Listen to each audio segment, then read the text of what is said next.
Hi guys! So I went to Michael's today and they put all of the Halloween stuff on sale.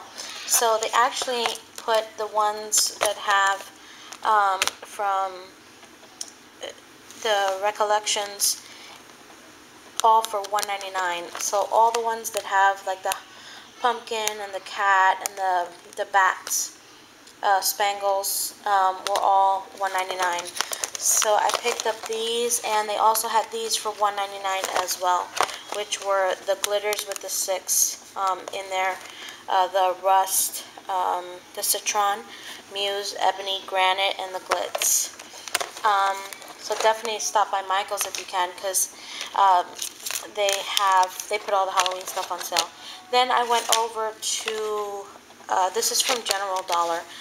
It does say $1 here, but I actually got these for 50 cents.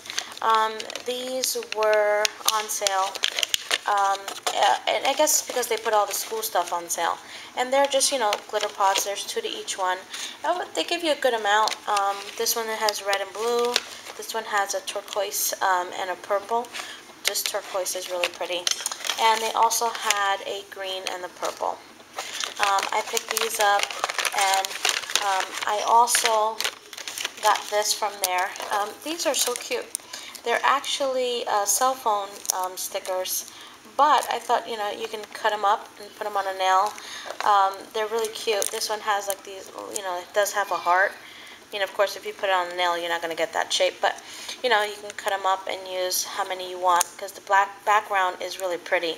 Very glitzy in the background. But these were cute, and these were $1 each. And that's pretty much, that's the end of my haul. It's just a small haul. Thanks, guys. Bye.